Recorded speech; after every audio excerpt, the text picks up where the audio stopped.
நம்ம பண்ணை இயற்கை அங்காடி 100% இயற்கை வேளாண் தயாரிப்பு. தொடர்புக்கு 87 54 44 92 99. மாண்புமிகு பேரவைத் தலைவர் அவர்களே, மாபெரும் தலைவர்கள் வழிநடத்திய மாண்பும் மாபெரும் வரலாற்று சிறப்பு கொண்ட இந்த சட்டமன்ற பேரவையின் 17வது சட்டமன்ற பேரவைக்கு நம்மையும் நம்ம தமிழக வெற்றி கழகத்தை சார்ந்த சட்டமன்ற உறுப்பினர்களையும் தேர்ந்தெடுத்து அனுப்பின நிரந்தரமாக என் நெஞ்சில் குடியிருக்கும் தாயன்புமிக்க தமிழக மக்கள் அனைவருக்கும் என்னுடைய மனப்பூர்வமான நன்றிகள்.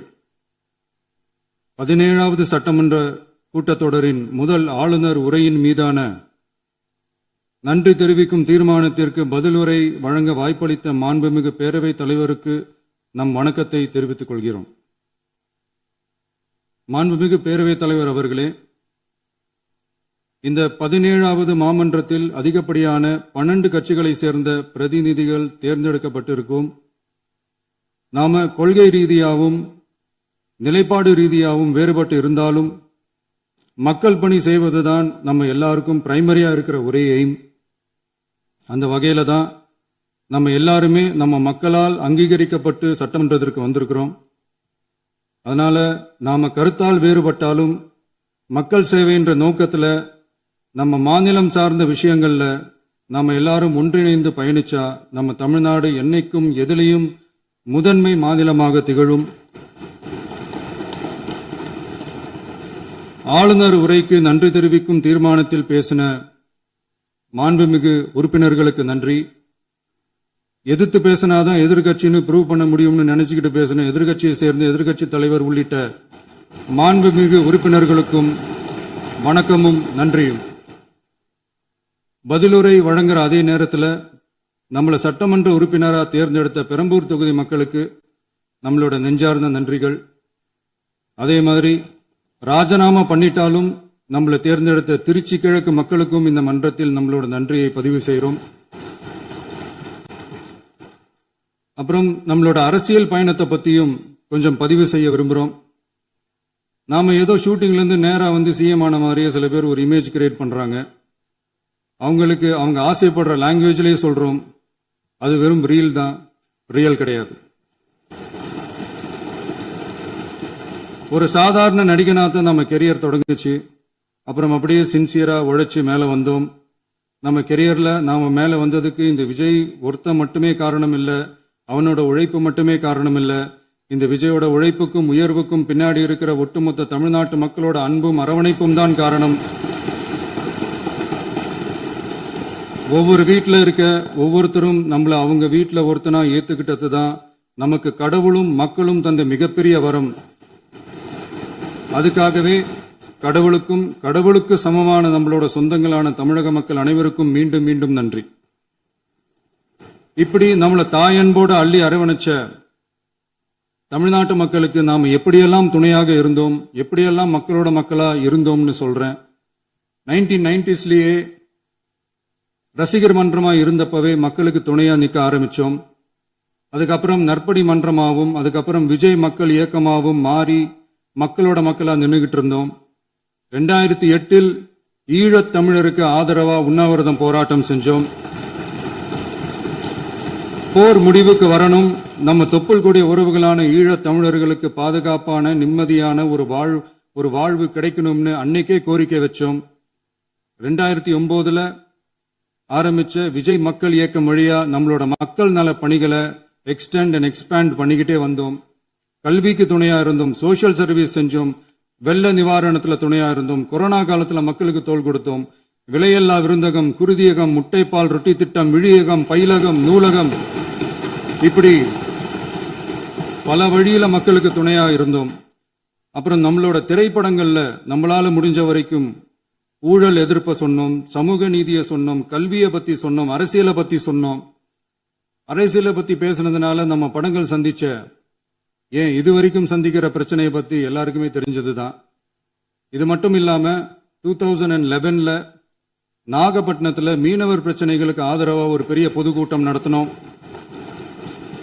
மீனவர்கள் மீதான தாக்குதலை கண்டிச்சு பேசி அதுல நம்மளோட எதிர்ப்பை பதிவு செஞ்சோம்.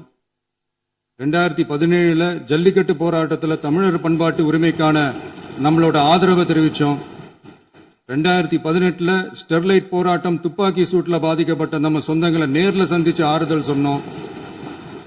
2021 உள்ளாட்சி தேர்தலில் விஜய் மக்கள் இயக்க வேட்பாளர்கள் போட்டியிட்டு ஜெயிச்சாங்க.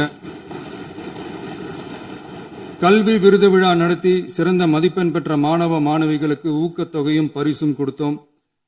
2024 தமிழக வெற்றி கழகத்தை ஆரம்பிச்ச உடனேயே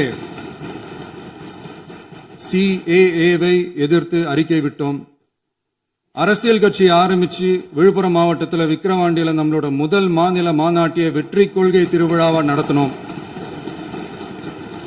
தந்தை பெரியார், பெருந்தலைவர் காமராஜர், அண்ணல் அம்பேத்கர், வீரமங்கை வேலுநாச்சியார், மக்கள் சேவகர் அஞ்சலை அம்மாள்னு நம்மளோட 5 கொள்கை தலைவர்களை அறிவிச்சோம். இந்தியாவிலே 2 பெண் ஆளுமைகளை கொள்கை தலைவர்கள் அறிவிச்ச ஒரே கட்சி நம்ம டிவிக்கு மட்டும்தான் என்ற பெருமையோடு அறிவிச்சோம். பெரியார் சொன்ன மாதிரியே அவர் சொன்னதுல நமக்கு ஏற்புடையதை மட்டும் எடுத்துக்கிட்டோம். அவரோட கடவுள் மறுப்பு கொள்கையில நமக்கு உடன்பாடு இல்லைன்னு ஓப்பனா அறிவிச்சோம். நமக்கு கடவுள் நம்பிக்கை உண்டுன்னு அறிவிச்சோம். யாரோட நம்பிக்கைக்கும் நாம் எதிரானவங்க இல்லைன்னு தெளிவா அறிவிச்சோம். பெண் கல்வி, பெண்கள் முன்னேற்றம், சமூக சீர்திருத்தம், சமூக நீதி, இப்படி பெரியாரோட கருத்துக்களை நிறையவே ஏத்துக்கிட்டோம்னு அறிவிச்சோம். அண்ணல் அம்பேத்கரோட சம வாய்ப்பு, சம நீதி, சமத்துவத்தை ஃபாலோ பண்ணுவோம்னு அறிவிச்சோம். பெருந்தலைவர் காமராஜரோட மதச்சார்பின்மையை ஏத்துக்கிட்டதோட அவரோட நேர்மையான நிர்வாகத்தையே ஒரு கொள்கையா ஏத்துக்கிட்டோம்னு அறிவிச்சோம். வீரமங்கை வேலு நாச்சியாரோட மண் மீட்பையும் சமூக நல்லிணக்கத்தையும் பின்பற்றுவோம்னு அறிவிச்சோம். மக்கள் சேவகர் அஞ்சலை அம்மாளோட விடுதலை வேட்கையையும் மக்களோட வாழ்வாதாரத்துக்காக உறுதியாக நிற்கிறதையும் பின்பற்றுவோம்னு சொன்னோம். எல்லாருக்கும் எல்லாமும் கிடைக்கணும், எம் மதமும் நம் மதம்னு சொல்லி மதச்சார்பற்ற சமூக நீதி தான் நம்ம கொள்கைன்னு அறிவிச்சோம். நம்ம கொள்கை எதிரி யாரு, அரசியல் எதிரி யாருன்னு ஓப்பனா அறிவிச்சோம். எல்லாத்துக்கும் மேல பிறப்புக்கும் எல்லா உயிர்க்கும்ன்றத நம்மளோட அடிப்படை அரசியல் கோட்பாட்டா அறிவிச்சுட்டு தான் அரசியலுக்கே வந்தோம். நம்ம மதுரை மாநாட்டில் நம்மளோட தேர்தல் அரசியல் மற்றும் ஆட்சி அதிகார அரசியல் வழிகாட்டியா அறிஞர் அண்ணாவையும் புரட்சி தலைவர் எம்ஜிஆரையும் ஏத்துக்கிட்டதா அறிவிச்சோம். அப்புறம் இன்னனையும் நாம இங்க பதிவு செஞ்சே ஆகணும். எல்லாரும் கட்சி ஆரம்பிச்சுட்டு தான் ஒவ்வொரு வீட்டுக்குள்ளேயும் போவாங்க. ஆனா நாம ஒவ்வொரு வீட்டுக்குள்ளேயும் போனதுக்கு அப்புறம் தான் கட்சியவே ஆரம்பிச்சிருக்கிறோம். ஒவ்வொரு வீட்டில் ஒவ்வொருத்தரும் நம்மள அவங்க பிள்ளையா, மகனா, அண்ணனா, தம்பியா ஏத்துக்கிட்டதும் இயல்பா நடந்துச்சு. தமிழ்நாட்டு மக்களோட மனசுக்குள்ள போறதுக்கு நாம பட்ட பாடு நமக்கு மட்டும்தான் தெரியும். இதெல்லாம் புரிஞ்சாலும் புரியாத மாதிரி இருக்கிறவங்க தான் நம்மள நடிகன் என்று சொல்லியும் நம்ம கட்சிய நடிகன் கட்சின்னு சொல்லியும் சில நக்கல், நையாண்டி இதெல்லாம் பேசுவாங்க. அதை பத்தி நமக்கு கவலை இல்லைன்னு. இப்படி நம்ம அரசியல் பயணம் ரொம்ப டிரான்ஸ்பரண்டா தான் ஆரம்பிச்சிருக்கு. இந்த 2026 தேர்தலில் கூட்டணியே இல்லாமல் தனியா நின்னோம். மக்கள் நம்மள தெளிவா புரிஞ்சுக்கிட்டதாலையும் நம்ம டிவிகே தோழர்களோட உழைப்பாலையும் நாம 35% வாக்குகளை வாங்கினோம். 1,72,00,000 வாக்குகளோட தமிழ்நாட்டிலேயே தனி பெரும் கட்சியா வந்தோம். தமிழக மக்களாலையும் நம்மளோட ஆதரவு இயக்கங்களாலையும் இதோ இன்னைக்கு இங்க நம்ம டிவிகே ஆளும் கட்சியா உட்கார்ந்துருக்கிறோம். இந்த ஆளும் கட்சியா ஆனதும் அவ்வளவு சாதாரணமாலாம் நடந்துடல. 2.25 வருஷத்துல ஆட்சிக்கு வந்துட்டீங்கன்னு ரொம்ப கிண்டலா கேலியா சிலர் பேசுறாங்க. எங்களோட இந்த 2.25 வருஷ டிராவல்ல எவ்வளவு வலியும் வேதனையும் இருக்குது. நம்மளோட மக்கள் சந்திப்புக்கே அவ்வளவு இடையூறு, அவ்வளவு தடைகள், ஊர் உலகத்துல யாருக்கும் இல்லாத ஒன்னா நமக்கு மட்டுமேன்னு தனியா ஸ்பெஷலா எக்ஸ்க்ளூசிவா நிறைய நிபந்தனைகள், நெருக்கடிகள், கட்டுப்பாடுகள், நம்மளை சந்திக்க வர்ற மக்களுக்கு சரியான பாதுகாப்பு இல்லாம, நம்ம கூட்ட நிகழ்ச்சிக்கு போதுமான பாதுகாப்பு இல்லாமன்னு இன்னும் வெளியே சொல்ல முடியாத நிறைய சூழ்ச்சிகள் எல்லாத்தையும் தாண்டி தான் நாம் இந்த இடத்துக்கு வந்திருக்கிறோம். But still miles to go. நம்ம டிராவல்ல எல்லாத்துக்கும் உச்சமா நம்மளோட சொந்தங்கள், நம்மளோட உறவுகள், 41 பேர் கரூர் சம்பவத்தில் இழந்த வேதனை எல்லாம் எப்படி சொல்றதுனே தெரியல. நம்ம மனசை விட்டு என்னைக்கும் அந்த வலியும் வேதனையும் நீங்கவே நீங்காது. அதுலயும் நம்ம மேலேயே பழி போட்ட கொடுமையெல்லாம் இருக்கும் பாருங்க, அதெல்லாம் வேற லெவலுங்க. என்னத்துக்கு அப்படியெல்லாம் செஞ்சாங்கன்னு தெரியல. அரசியல்னா இப்படியெல்லாம் கொடூரமா இருக்கணுமா என்ன? சரி விடுங்க. இந்த விஜய் இவனோட மக்களுக்காக எதையும் தாங்க தயாராகிட்டான். இவ்வளவு பெயின்ஃபுல்லான நம்ம பொலிட்டிக்கல் டிராவல்ல நம்மளோட மிகப்பெரிய ஆறுதலும் பலமும் என்ன தெரியுமா? என் நெஞ்சில் குடியிருக்கும் என்னோட தமிழ்நாட்டு மக்களும்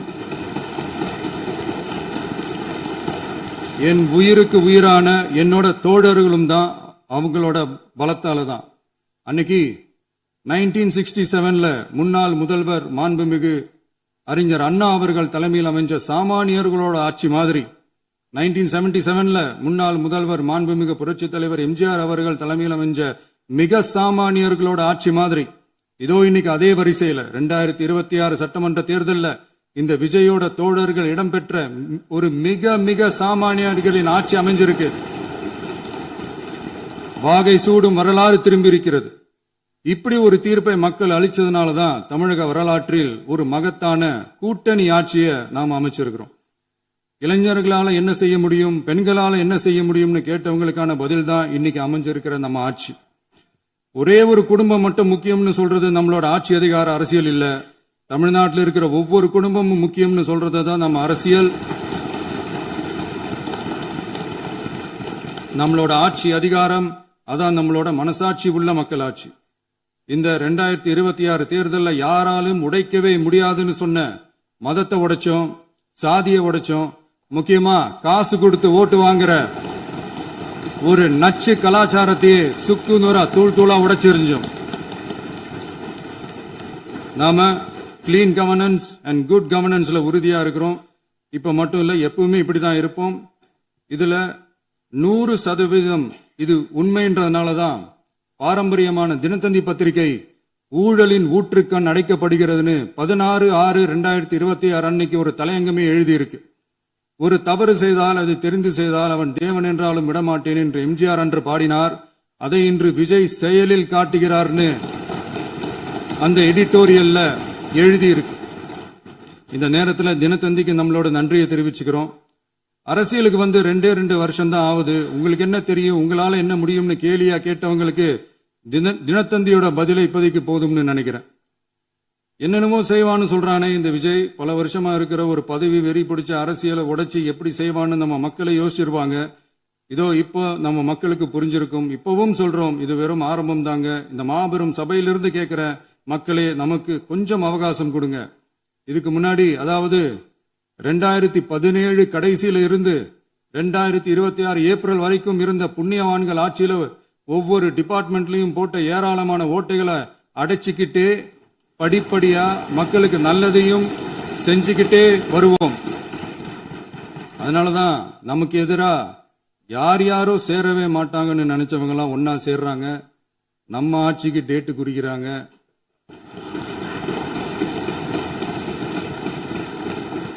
சரி, அவங்கள நம்ம மக்களே பார்த்துப்பாங்க, அதை விடுங்க. நாம ஆட்சிக்கு வந்து சரியா 40 நாள் ஆகுது. அதுக்குள்ள என்ன செஞ்சீங்கன்னு கேட்கிறாங்க. ஒரு லிஸ்ட் ஒன்னு சொல்றேன் கேளுங்க. பெண்கள் பாதுகாப்புக்காக சிங்கப்பெண் சிறப்பு படை, 200 யூனிட் வரை கட்டணமில்லா மின்சாரம், போதைப் பொருள் ஒழிப்புக்காக தனிப்படை, குறுவை நெல் சாகுபடியை ஊக்குவிப்பதற்காக 134.83 கோடி சிறப்பு தொகுப்பு திட்டம், வழிபாட்டு தலம், ஸ்கூல், பஸ் ஸ்டாண்டுன்னு அதுக்கு பக்கத்தில் இருக்கிற 717 மதுபான கடைகள் மூடப்பட்டன. அங்க வேலையில் இருந்தவர்களுக்கு வேறு கடைகளில் வேலை, கவனிக்கப்படாமல் விடப்பட்ட அம்மா உணவகங்கள் புதுப்பிக்கப்பட்டன. பத்திரப்பதிவு துறையில் பகல் கொள்ளைக்கு ஃபுல் ஸ்டாப் வைக்கப்பட்டுள்ளது. வருகையில்லா ஆவண பதிவு முறை கொண்டுவர உத்தேசிக்கப்பட்ட செயல்பாட்டில் உள்ளது. அரசு மற்றும் தனியார் மருத்துவமனையில் ஸ்கேன் மையங்களில் கருவுறுவதற்கு முன் மற்றும் பின் ஏற்படும் தவறுகளை கண்காணிக்கவும், மருத்துவ நிறுவனம் முறைப்படுத்தும் சட்ட விதிகள் பின்பற்றப்படுகிறதா என கண்காணிக்கவும், மருத்துவ மற்றும் ஊரக பணிகள் இயக்கத்தின் பயன்பாட்டிற்காக 40 புதிய வாகனங்கள் வழங்கப்பட்டுள்ளது. கூட்டுறவு வங்கியின் ஏழை எளிய மக்கள் வாங்கிய கடனுக்கு முதல் முத்தாய்ப்பாக ரூபாய் 2045 கோடி தள்ளுபடி வழங்கி ஆணையிடப்பட்டுள்ளது. ஒன்றிய அரசிடம் கேட்டுக்கொண்டதற்கிணங்க கடந்த 2 வருடமாக நிறுத்தி வைக்கப்பட்ட இருந்த ஜல் ஜீவன் மிஷன் திட்டம் புதுப்பிக்கப்பட்டு ஜல் ஜீவன் மிஷன் திட்டம் 2.0 நடைமுறைக்கு கொண்டு வரப்பட்டுள்ளது. 18,500 கோடி அளவில் உறுதியளிக்கப்பட்ட காஞ்சிபுரம் மாவட்டத்தில் மைய விரிவாக்க திட்டம், கோயம்புத்தூரில் மின்னணு பொருட்கள் மற்றும் மின்னணு அமைப்புகள் உற்பத்தி திட்டம் மற்றும் திருவள்ளூர் மாவட்டத்தில் காட்டுப்பள்ளி LNT கப்பல் கட்டும் தளம் விரிவாக்க திட்டத்திற்கு ஒப்பந்தங்கள் போடப்பட்டுள்ளன. அனைத்து நிர்வாக நடவடிக்கைகளும் மின்னணு முறையில் மாற்றம் கொண்டுவர நடவடிக்கை எடுக்கப்பட்டு வருகிறது. சட்டவிரோத கல்குவாரி மற்றும் அனுமதியின்றி கனிமங்களை எடுத்துச் செல்வது தடுக்கப்பட்டுள்ளது. பல்வேறு குவாரிகள் சீல் வைக்கப்பட்டுள்ளன. கனிமங்களை கண்காணிப்பது, எல்லைகளை நிர்ணயிப்பது மற்றும் ஆளில்லா விமானம் மூலம் அளவீடு செய்வது போன்றவற்றை செயல்படுத்துவதற்கான பணிகள் மேற்கொள்ளப்பட்டு வருகின்றன. அனைத்து துறைகளிலும் அலுவலர் தலையீடு இல்லாமல் லஞ்ச லாவண்யமற்ற தமிழகத்தை உருவாக்க அனைத்து நடவடிக்கைகளும் முடுக்கிவிடப்பட்டுள்ளது.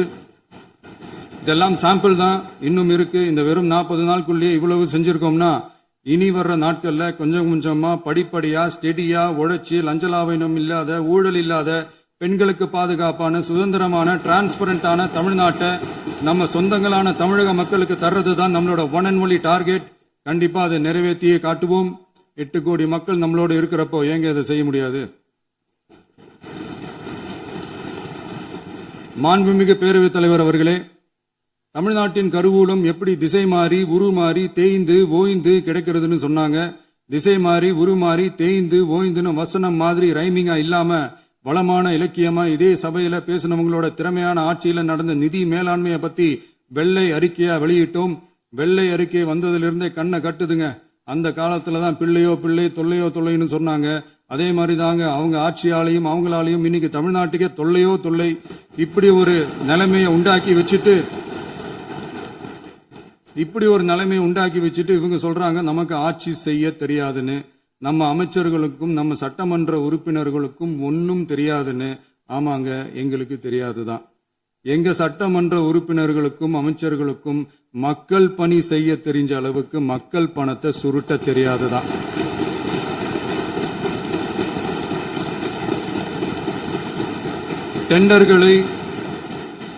டெண்டர்களை முறைப்படுத்த தெரிஞ்ச அளவுக்கு அதோட ரேட்டை உயர்த்தி ஊழல் செய்ய தெரியாதுதான். பதவி உயர்வு வழங்கவும் பணி இடமாற்றம் கலந்தாய்வு நடத்தவும் தெரியுமே தவிர பதவி உயர்வுக்கும் பணியிட மாற்றத்திற்கும் பணம் பறிக்க தெரியாதுதான். புதிய பணியிடங்கள் உருவாக்க தெரியுமே தவிர அந்த பணியிடங்களை பணத்துக்கு விற்க தெரியாதுதான். கோயில்கள்ல நடக்கிற நிர்வாக சீர்கேட்டை தடுக்க நீங்க பேசுங்க, நீங்க கண்டிப்பா பண்ணுங்க. கோயில்கள்ல நடக்கிற நிர்வாக சீர்கேட்டை தடுக்க தெரியுமே தவிர கோயில் பணத்தை கொள்ளையடிக்க தெரியாதுதான். தங்கத்தை உருக்கி தாரை வார்க்க தெரியாதுதான். கனிம வளத்தை பாதுகாக்க தெரிஞ்ச அளவுக்கு கனிமத்தை வித்து கொள்ளையடிக்க தெரியாதுதான். அரசு வருமானத்தை அரசு கஜானாவுக்கு மாத்த தெரிஞ்ச அளவுக்கு அந்த பணத்தை தனிப்பட்ட கஜானாவுக்கு மடை மாத்த தெரியாதுதான். போதை கலாச்சாரத்தை தடுக்க தெரிஞ்சவங்களுக்கு போதை கலாச்சாரத்தை வளர்க்க தெரியாதுதான். நம்ம குடும்பத்தில் இருக்கிற பாட்டி, அம்மா, அக்கா, தங்கச்சி, குழந்தைங்களை, பெண்களை மதிக்க தெரிஞ்சவங்களுக்கு ஓசி பஸ், 1000 ரூபாய் கேஸ், இப்படிலாம் பேச தெரியாதுதான். எங்க உறுப்பினர்களுக்கும் அமைச்சர்களுக்கும் மக்கள் சேவை தெரிந்த அளவிற்கு சுயநல தேவையை செஞ்சிக்க தெரியாதுதான். அதனாலதான் சொல்றோம், எங்களை பார்த்து எதுவும் தெரியாதுன்னு சொல்றவங்களுக்கு சொல்றோம், இதெல்லாம் எங்களுக்கு தெரியாதுதான். உங்களை மாதிரி முறைகேடுகளை செய்யறத நாங்க தெரிஞ்சுக்கவும் போறதில்ல, தெரிஞ்சுக்கவும் ஆசைப்படல. அத கடைசி வரைக்கும் எங்களுக்கு தெரியாமலே இருந்துட்டு போகட்டும். அதனால நாங்களும் எங்க மக்களும் வெரி வெரி ஹாப்பி தான். மாண்புமிகு பேரவைத் தலைவர் அவர்களே, எதிர்ப்பவர்கள் எதிர்க்கட்சி என்பதற்காக எங்கள் ஆட்சி மீது 1000 பழி போடலாம். ஆனாலும் தமிழக மக்களுக்கு உண்மையை உணர்த்த வேண்டியது நம்மளோட கடமை. மின்வெட்டை பொறுத்தவரை தமிழ்நாடு மின்மிகை மாநிலமாக இருந்தாலும் கடந்த காலங்களில் ஏற்பட்ட நிர்வாக குளறுபடிகளும் மின்சார சாதனங்கள் மற்றும் மின் மாற்றிகளில் ஏற்படும் பழுதாலும் வேண்டுமென்றே சிலரின் நடவடிக்கைகளாலும் இந்த மின்வெட்டிற்கு காரணமாக உள்ளது. மின் விநியோக மீட்பு நடவடிக்கைகளை ஒருங்கிணைப்பதற்காக எதிர்பாராமல் இரவு நேரங்களில் ஏற்படும் மின் தடங்களை விரைந்து சரி செய்வதில் 10 உயர்மட்ட கண்காணிப்பு குழுக்கள் மற்றும் 125 சிறப்பு மின் தடை நீக்க ரோந்து வாகனங்கள் வழங்கப்பட்டு 24 மணி நேரமும் கண்காணிக்கப்படுகிறது. கூடுதலாக தற்போது 77 புதிய மின் தடை நீக்க மையங்களும் உருவாக்கப்பட்டுள்ளன. விரைவில் இந்த மின்வெட்டு நிலைமை அறவே நீக்கப்படும். மாண்புமிகு பேரவைத் தலைவர் அவர்களே, நம்ம விவசாயிகள் எல்லாரும் நம்மள நல்லா புரிஞ்சுக்கிட்டு தமிழக வெற்றி கழகத்தை ஏத்துக்கிட்டாலும் எதிர்க்கட்சிகளோட தூண்டுதலால சில இடங்கள்ல சில போராட்டங்கள் நடக்குது. எதிர்க்கட்சிகள் என்னதான் சித்து வேலை செஞ்சாலும் விவசாய பெருமக்கள் எல்லாரும் நம்ம ஆட்சி அவங்களுக்கான ஆட்சி தான் நல்லா புரிஞ்சுதான் வச்சிருக்கிறாங்க. இந்த வருஷம் எல்னினோ விளைவா எப்பவும் இருக்கிறத விட இந்த டைம் மழை குறையுங்கிறதையும் நம்ம விவசாயிகள் உணர்ந்துதான் இருப்பாங்க. இருந்தாலும் நம்ம அரசு நம்ம விவசாயிகளோட வாழ்வாதாரத்துக்காக பக்கபலமாகவும் உறுதியாகவும் துணை நிற்கும்ங்கிறத தெரிவிச்சுக்கிறோம். நம்ம தமிழகத்தில் ஏற்கனவே நடந்த அதி அற்புதமான சூப்பரான நிர்வாக திறன் கொண்ட 50 வருஷ அரசியல் அனுபவம் கொண்ட 2.0, 3.0, 4.0 பல 0.0 மாடல் ஆட்சி நடத்த கனவு கண்டவங்களோட அட்டகாசமான ஆட்சிக்காரங்க பல்வேறு விதமான நிதி நெருக்கடியை நம்ம மக்களுக்கும் நமக்கும் பரிசா கொடுத்துட்டு போய் இருந்தாலும் கூட்டுறவு வங்கிகளின் மூலம் 75,000 வரை பயிர்கடன் பெற்று குறு சிறு இதர பெரு விவசாயிகளுக்கு 100% முழுமையான பயிர்கடன் தள்ளுபடியும் 75,000க்கு மேல் கடன் பெற்றவர்களுக்கு குறைந்தபட்சமாக 35,000 பண பயன் கிடைக்கும் அளவிற்கு மொத்தம் 14,43,504 விவசாயிகளுக்கு ரூபாய் 5,932.23 கோடி பயிர்கடன் தள்ளுபடி வழங்கப்பட்டுள்ளது. மாண்புமிகு பேரவைத் தலைவர் அவர்களே, நாம ஒன்றியத்தில் கூட்டுறவு கூட்டாட்சி, மாநிலத்தில் சுயாட்சி என்ற கொள்கையை கொண்டவங்க தான் ஏற்கனவே அறிவிச்சிருக்கிறோம். தற்போதைய ஒன்றிய அரசு சார்ந்த கட்சியுடன் அரசியலில் கொள்கை அளவில் நேர் எதிராக நிக்கிறவங்க தான் நாம. அதே சமயத்தில் எதுக்கெடுத்தாலும் கண்ணை மூடிக்கிட்டு ஒன்றிய அரசோட மோதல் போக்கை விரும்புறவங்க நாம இல்ல. நமக்கு எப்பவுமே தமிழகத்தின் வளர்ச்சி மட்டும்தான் முக்கியம். அதுக்காக நம்மளோட அரசியல் ரீதியான கொள்கைகளையோ மாநில உரிமைகளையோ கொஞ்சம் கூட விட்டு கொடுக்கவே மாட்டோம். அதுல ரொம்ப தெளிவாகவும் உறுதியாகவும் இருக்கிறோம். இனியும் இப்படித்தான் இருப்போம். அதுல ஒருபோதும் மாற்றமே இருக்காது. அதனால இதுல யாரு திசை திருப்ப வேலையில் ஈடுபட்டாலும் அவங்க எல்லாரும் மக்கள் மத்தியில் தோற்பது உறுதி. எனவே நம்ம மக்களுக்கோ சிறுபான்மை சகோதரர்களுக்கோ நம்ம ஆதரவு இயக்கங்களுக்கோ எந்தவித சந்தேகமும் வேண்டாம். நாம் யாரோட டீமும் இல்ல. நாம எப்பவுமே பியூரான பீப்புள்ஸ் டீம். இன்னும் சொல்ல போனா நாம secular team, social justice team. மாண்புமிகு பேரவைத் தலைவர் அவர்களே, அரசு விழாக்கள், கல்வி நிறுவனங்கள் மற்றும் பல அதிகாரப்பூர்வ நிகழ்ச்சிகளோட தொடக்கத்துல நம்ம தமிழ்தாய் வாழ்த்த பாடுறதுதான் வழக்கமா இருக்கு. தமிழ்தாய் வாழ்த்த பொறுத்த வரைக்கும் நம் அரசு இதுல நம்மளோட உறுதியான நிலைப்பாட்டை ஒன்றிய அரசுக்கு மிக தெளிவா தெரிவிச்சிருக்கு. அது இல்லாம இதில் மாநில அரசின் கொள்கைக்கு ஏற்ப ஒன்றிய அரசின் அறிவிக்கையில் திருத்தம் மேற்கொள்ள கோரிக்கையும் விடுக்கப்பட்டுள்ளது. நீட் தேர்வை பொறுத்தவரை கிராமப்புற மற்றும் பொருளாதார ரீதியாக பின்தங்கிய மாணவர்களுக்கு சமமான வாய்ப்பை வழங்குவதில்லை. மருத்துவ கல்வியில் சமூக நீதி மற்றும் சம வாய்ப்பை நீட் பாதிக்கிறது என்பதை உணர்கிறோம். எனவே மருத்துவ படிப்புகளுக்கான சேர்க்கையை 12ஆம் வகுப்பு மதிப்பெண்களின் அடிப்படையில் நடத்த வேண்டும் என்று நமது அரசு வலியுறுத்தி வருகிறது. மத்திய அரசிடம் நீட்டிலிருந்து தமிழ்நாட்டிற்கு விலக்கு வழங்க வேண்டும் என்று கோரிக்கை விடுத்துள்ளது. மாண்புமிகு பேரவைத் தலைவர் அவர்களே, பேரறிஞர் அண்ணா அவர்கள் தலைமையிலான அரசு 1968 இருமொழி கொள்கையை நடைமுறைப்படுத்தியது. தமிழ் ஆட்சி மொழி, தமிழ் மொழியை பாதுகாப்பது, மாணவர்களுக்கு ஆங்கிலத்தின் மூலம் உலக அளவிலான வாய்ப்புகளை வழங்குவது, எந்த ஒரு மொழியையும் கட்டாயமாக திணிப்பதை தவிர்ப்பது மற்றும் எதிர்ப்பது, நிலத்தின் மொழி மற்றும் பண்பாட்டு அடையாளத்தை பேணுவது என்பதை நம் தமிழக வெற்றிக் கழக ஆட்சி ஏற்றுக்கொண்டுள்ளது. எனவே தமிழ்நாட்டில் தமிழ் ஆட்சி மொழி மற்றும் இருமொழி கொள்கை என்பதில் நமக்கு மாற்று கருத்தே இல்லை.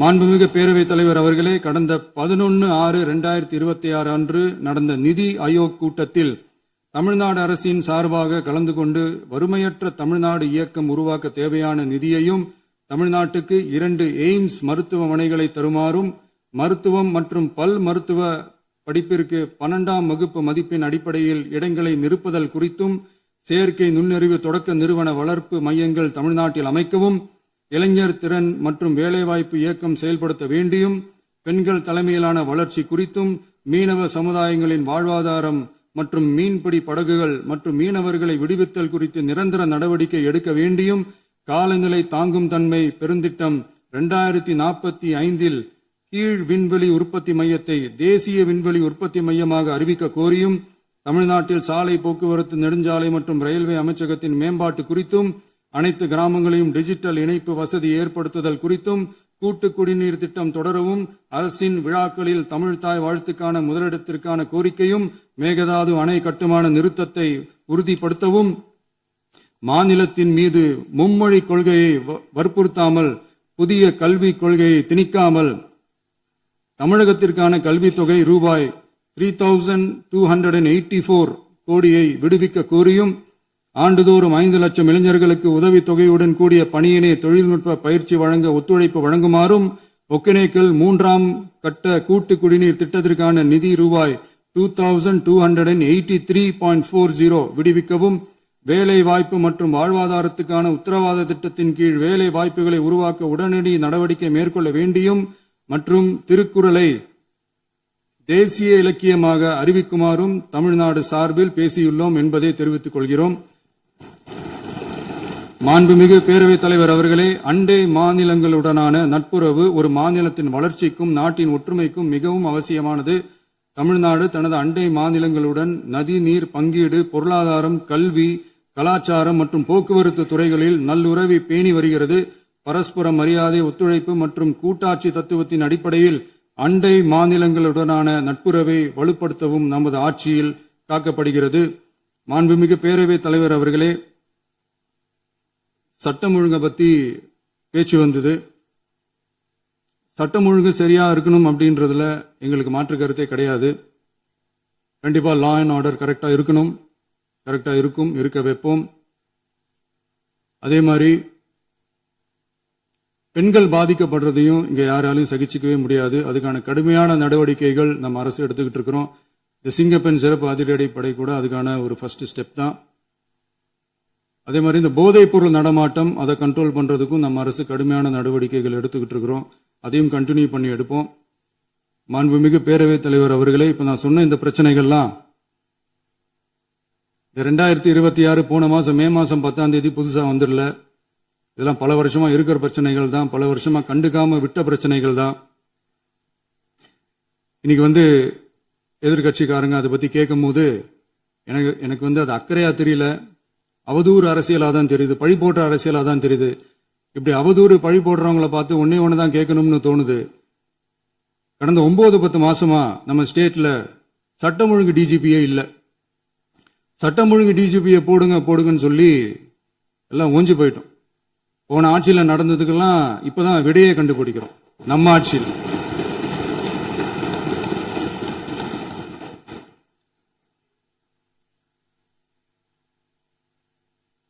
இந்த போதைப் பொருள் நடமாட்டம் எல்லாம் தாறுமாறா அப்படியே பரவி கொட்டி கிடக்குது.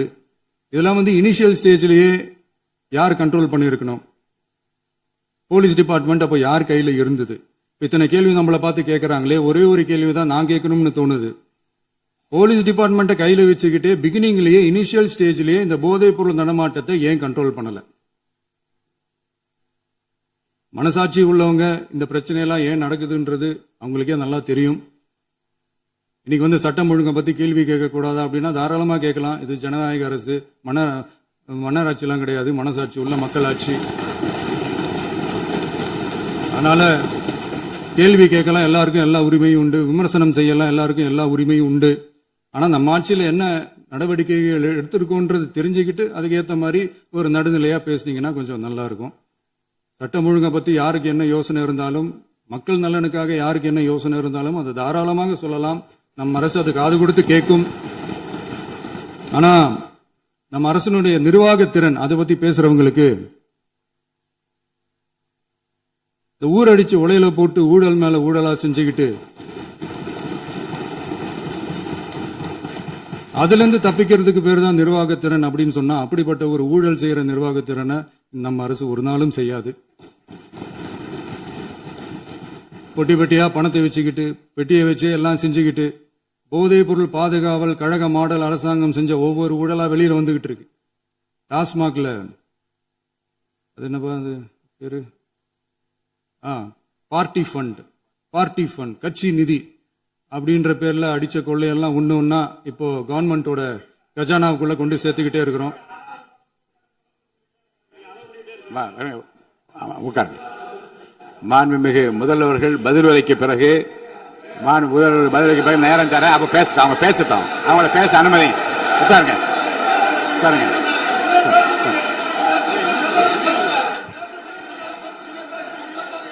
மாண்புமிகு அலோவ் பண்றேன் உட்காருங்க. மாண்பு உறுப்பினர்கள் நீங்க இங்க உட்காருங்க, அமைதியா உட்காரு. நீங்க எல்லாம் உட்காருங்க.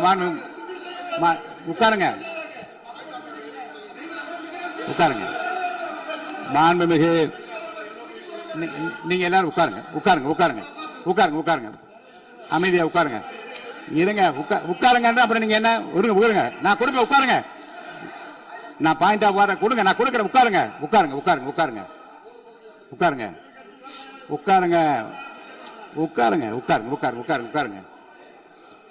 மாண்புமிகு முதல்வர் அவர்கள் கோர்வையாக நிதானமாக சொல்லிக்கொண்டே இருக்கிறார். நீங்க குறிப்பெடுத்து வைத்துக் கொள்ளுங்கள். பேசி முடித்தவுடன் நான் உங்களுக்கு அவகாசம் தருகிறேன். நீங்க ஒண்ணு சொல்லுங்க, என்ன என்பது நீங்க சொல்லுங்க. உங்க சொல்லுகிற வாய்ப்பை நான் உங்களுக்கு தருகிறேன். இப்போது மாண்புமிகு முதலமைச்சர் உங்கள் உரையை தொடரலாம். டாஸ்மாக் மாதிரியே பல டிபார்ட்மெண்ட்லயும் மறுபடியும் சொல்றேன், கட்சி நிதின்ற பேர்ல அடிச்ச கொள்ளைய ஒன்னா கவர்மெண்டோட கஜானாக்குள்ளேயே கொண்டு சேர்த்துக்கிட்டே இருக்கிறாங்க. இப்பவும் சொல்றேன், மக்கள் பணத்துல இருந்து ஒரு பைசா கூட தொடமாட்டோம், தொடவும் விடமாட்டோம், தொட்டா விடமாட்டோம். இதுக்கு முன்னாடி தொட்டவங்களையும் விடமாட்டோம்.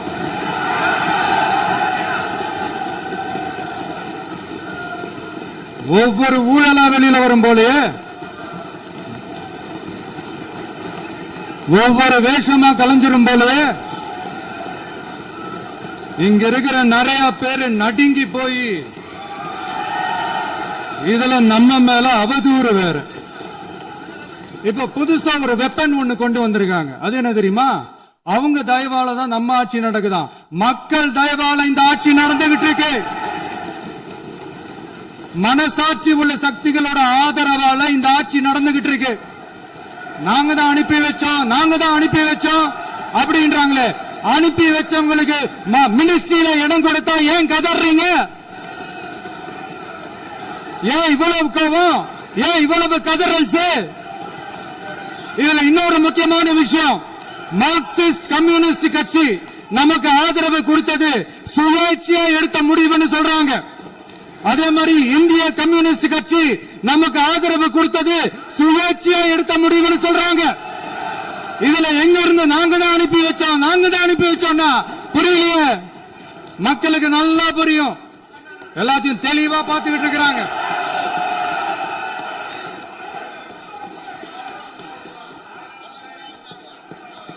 முதலமைச்சர் கண்டினியூ பண்ணலாம். மாண்பு முதலமைச்சர்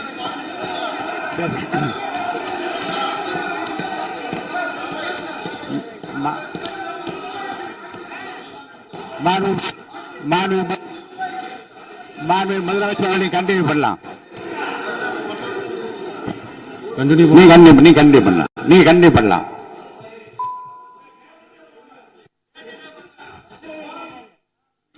இந்த சமூக நீதி அரசுன்னு சொல்றவங்கள பார்த்து கேட்கிறேன், நம்ம பட்டியலின சகோதரர்களுக்கு எத்தனை அமைச்சர் பதவி கொடுத்தீங்கன்னு கொஞ்சம் சொல்ல முடியுமா?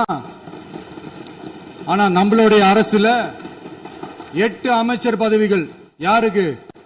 நம்ம பட்டியலின சகோதரர்களுக்கு. எல்லாம் நம்ம அண்ணன், நம்ம தம்பி, நம்ம தங்கச்சிங்க. அண்ணல் அம்பேத்கர் அவர்களுடைய கிட்டத்தட்ட 100 ஆண்டு கால கனவு இப்ப நிறைவேறி இருக்கு.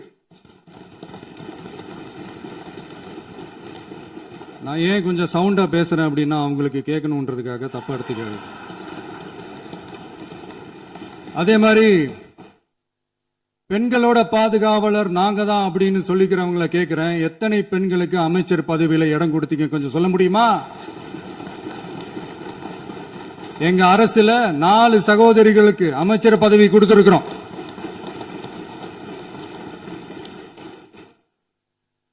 அதனால மக்களால் நிராகரிக்கப்பட்டு மக்களால் அகற்றப்பட்டவங்களுக்கு ஒன்னே ஒன்று சொல்லிக்கிறோம், தப்பே செய்ய மாட்டோம், ஊழலே செய்ய மாட்டோம், நேர்மையா தான் இருப்போம், நியாயமா தான் இருப்போம் அப்படின்னு சொல்றவங்களால மட்டும்தான் கூட்டணி ஆட்சி அமைக்க முன்வரும். ஆட்சியிலையும் பங்கு, அதிகாரத்திலையும் பங்கு கொடுக்க முன்வரும். ஊழல்லையே ஊறி போனவங்களால இந்த கூட்டணி ஆட்சியோ ஆட்சியிலையும் பங்கு அதிகாரத்திலையும் பங்கு கொடுக்க முன்வராது. மெஜாரிட்டி இருந்தாலும் தரமாட்டாங்க, மெஜாரிட்டி இல்லைனாலும் தரமாட்டாங்க. கேட்டா ரெடிமேடா ஒரு பதில் ஒண்ணு வச்சிருப்பாங்க, கூட்டணி ஆட்சியை மக்கள் விரும்ப மாட்டாங்கன்னு. அதே மக்கள் தான் இப்ப அவங்கள பார்த்து சிரிக்கிறாங்க. நான் பதவியேற்ற அன்னைக்கு கொஞ்சம் டைம் அவகாசம் கேட்டேன். எதுக்கு கேட்டேன்? நிதி நிலைமைலாம் கொஞ்சம் மோசமா இருக்குது, அதெல்லாம் கொஞ்சம் சரி செஞ்சுக்கிட்டே படிப்படியா கொஞ்சம் கொஞ்சமா நான் கொடுத்த வாக்குறுதிகள்லாம் செயல்படுத்துவேன், அதுக்காக கொஞ்சம் டைம் அவகாசம் கேட்டேன். நான் ஏதோ வேற எதுக்காகவோ வேற யாருக்காகவோ ஏதோ அவகாசம் கேட்ட மாதிரி. அடுத்து இங்க சபையில இல்லாதவங்களை பத்தி பேச வேண்டாம்னு நினைக்கிறேன்.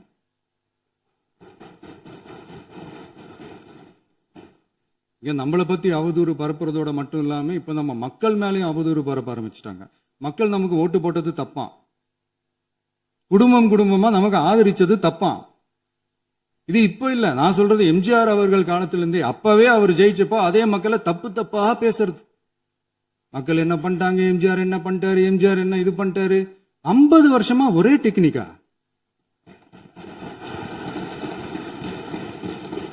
டெக்னாலஜி எல்லாம் மாறி வேற எங்கேயோ போயிட்டு இருக்கு. பஸ் இதுல கொஞ்சம் டெக்னிக்காச்சும் கொஞ்சம் மாத்தினா கொஞ்சம் நல்லா இருக்கும். அதனால மக்களுக்கு யூஸ்ஃபுல்லா இருக்கிற மாதிரி இந்த ஆக்கப்பூர்வமான கருத்துக்களோ ஆக்கப்பூர்வமான யோசனைகளோ இருந்தா சொல்லுங்க, அதை நாங்க டெஃபரெண்டா எடுத்துக்கிறோம். ஆனா அதை விட்டுட்டு இந்த நக்கலு நையாண்டி சம்பந்தம் இல்லாத பேச்சு இதெல்லாம் பேசிட்டு அப்புறம் முதல்வர் பதில் சொல்லல, முதல்வருக்கு பதில் சொல்ல தெரியல அப்படின்னா அப்புறம் என்ன சோஃபா மாடல் ஆட்சியா? அது என்னன்னு புரியறதுக்கு எனக்கு ரொம்ப நாள் ஆச்சு. இந்த sofa set, table chair, teapoy, furniture பிசினஸ்லாம் வேற எங்க வெளியில போய் பண்ண சொல்லுங்க. அப்படி அந்த பிசினஸ் தான் பண்ணணும்னா நிறைய பிசினஸ் பண்ற மாதிரி வெளியில போய் பண்ண சொல்லுங்க, இங்க சட்டசபைக்குள்ள வேணாம். அதனால ஆக்கப்பூர்வமான கருத்துக்கள் இருந்தா சொல்லுங்க, டெஃபினட்டா அது சரியா இருந்தா நாங்க ஏத்துக்கிறோம். எனக்கு ஒரு குட்டி கதை ஒண்ணு ஞாபகம் வருது, சொல்லாமா?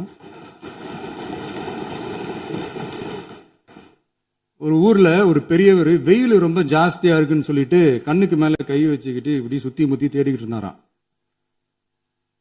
அப்ப கூட இருந்த ஒரு சின்ன பையன் என்ன தேடுறீங்க அப்படின்னு கேட்டானா. அதுக்கு அந்த பெரியவர் சொன்னாரா, அது ஒண்ணு இல்ல தம்பி, உங்க அப்பா இங்கதான் இருப்பாருன்னு சொன்னாங்க, அதான் தேடிக்கிட்டு இருக்கேன். எங்க உங்க அப்பாவையா காணோம்?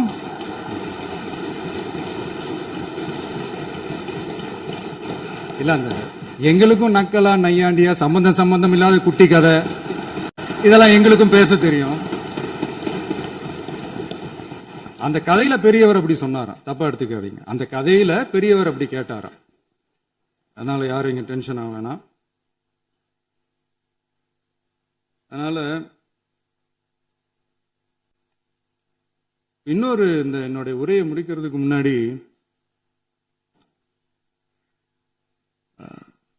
போயிட்டாங்க, பேசலாமா? நிறைய உங்க கருத்துக்களை நீங்க முழுமையாக மன நிறைவோடு பேசலாம். டிவியில் பார்ப்போம். சரி, அதான் 5 நிமிஷம் பேசுனதுக்கே கொளத்தூரி இந்த ஆட்டம் ஆயிடுச்சு. பேசுனா அப்புறம் என்ன பண்றது? கடைசியா நான் இந்த உரையை முடிக்கிறதுக்கு முன்னாடி ஒரு முக்கியமான ஒரு விஷயம் பத்தி சொல்லணும். ஆளுநர் உரை அன்னைக்கு இந்த தமிழ் தாய் வாழ்த்துக்கு அப்புறம் தேசிய கீதம் பாடினது தப்பு, தேசிய கீதம் 2 முறை பாடினது தப்பு, அப்படி ஒரு நிகழ்வு இதுக்கு முன்னாடி இந்த சட்டசபையில நடந்ததே கிடையாது, அந்த மரபே மாத்திட்டீங்க, இப்படி ஒரு பெரிய ஒரு போர் மாதிரி எதிர்கட்சியை சார்ந்தவங்க எல்லாம் சொன்னாங்க இல்லையா? அந்த மாநில உரிமை போராளிகளை, அந்த மரபு காக்கிற உரிமை போராளிகளை ஒரே ஒரு கேள்விதான் கேட்கணும். 2021 ஆகஸ்ட் 2 ஞாபகம் இருக்கா? Centenary celebration of Tamil Nadu legislature. அந்த ஃபங்க்ஷன்ல நம்ம முன்னாள் முதலமைச்சர் கருணாநிதி அவர்களோட கலைஞர் அவர்களுடைய கலைஞர் அவர்களுடைய புகைப்படத்தை மாண்புமிகு குடியரசுத் தலைவர் திறந்து வைக்கிற ஒரு ஃபங்க்ஷன். அந்த ஃபங்க்ஷன்ல national anthem followed by Tamil Thai Vazhthu அப்படின்னு அறிவிச்சது ஞாபகம் இருக்கா? அதாவது தேசிய கீதத்துக்கு அப்புறமா இரண்டாவது முறையா, நோட் திஸ் பாயிண்ட் மாண்புமிகு பேரவைத் தலைவர் அவர்களே, பிளீஸ் நோட் திஸ் பாயிண்ட்.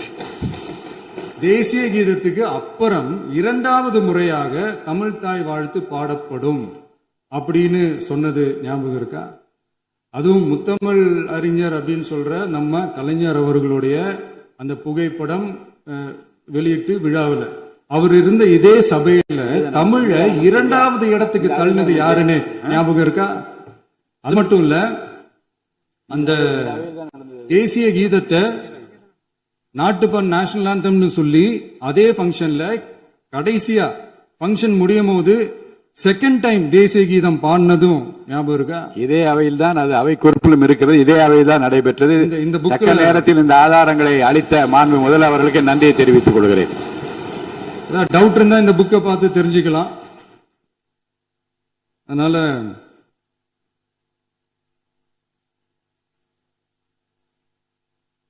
இதெல்லாம் கேட்டா என்ன சொல்லுவாங்கன்னா, அது ஜனாதிபதி கலந்துகிட்ட ஃபங்க்ஷன், அதெல்லாம் அப்படிதான், அதெல்லாம் கண்டுக்க கூடாது அப்படின்னு சொல்லுவாங்க. இதே மாதிரிதான் பேசுறது ஒண்ணு, செய்யறது ஒண்ணு, செய்யறது ஒண்ணு, பேசுறது ஒண்ணு. இதெல்லாம் மக்கள் பார்த்துக்கிட்டு இருக்காங்க. எலெக்ஷனுக்கு முன்னாடி தான் அப்படி செஞ்சுக்கிட்டு இருந்தாங்க. இப்போ எலெக்ஷனுக்கு அப்புறம் அதே தான் செய்யறாங்க. இந்த விஜயையும் சாமானியர்களின் உண்மையான சமூக நீதி அரசையும் அவமானப்படுத்துறதுக்கு தான் அவங்களோட அந்த பொலிட்டிக்கல் சீனியாரிட்டி அது பயன்படுத்துது போல. சரி, செய்யட்டும் செய்யட்டும், நல்லா செய்யட்டும். இப்போ ஆனாலும் நம்மளுடைய மாநில உரிமை, மொழி உரிமை, உத்தமபுத்திரர் போல வேஷம் போடுற எதிர்கட்சிக்கு ஒன்றை மட்டும் ஆணித்தரமாக சொல்றோம். உங்களை மாதிரி தமிழ்னு சொல்லிக்கிட்டு, மொழி, பண்பாடு, கலாச்சாரம்னு சொல்லிக்கிட்டு ரெட்டை வேஷம் போடுறவங்க நாங்க கிடையாது. உலகெங்கும் வாழும் என் தமிழ் சொந்தங்களுக்கு நம்முடைய உத்தரவாதம் தமிழ் தான் எங்க உயிர் நாடி அப்படின்றத மறக்க மாட்டோம். இப்பவும் சொல்றோம், மாநில உரிமையில எப்பவும் உறுதியா இருப்போம். அதே சமயத்துல அரசியல் வேற, ஒன்றிய மாநில அரசுகளுக்கு இடையே இருக்கிற நிர்வாக அணுகுமுறை வேற. இதுல நாங்க ரொம்ப தெளிவா இருக்கிறோம். அதனால எங்களுக்கு பாடம் எடுக்கிறதா நினைச்சுக்கிட்டு உங்க வேஷத்தை நீங்களே கொஞ்சம் கொஞ்சமா கலைச்சிக்கிட்டே வர்றீங்க, மறந்துடாதீங்க. அப்புறம் நேத்து எதிர்கட்சி தலைவர், மாண்புமிகு எதிர்கட்சி தலைவர் பேசும்போது நிறைய பேசினாங்க. அதுல ஒண்ணு மட்டும் அரசு சொல்றதா நினைச்சுக்கிட்டு நம்மளை இன்டைரக்டா ஈவில் அப்படின்ற அந்த வார்த்தையை யூஸ் பண்ணாங்க. எனக்கு ஒன்னே ஒண்ணுதான் சொல்லணும்னு தோணுது. ஈவில்ஸ்னு டெவில்ஸ் பேசக்கூடாது.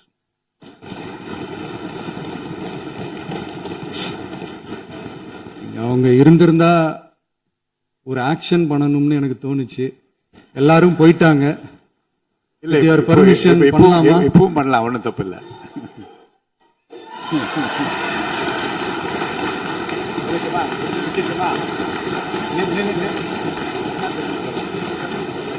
யார் சொல்லுங்க?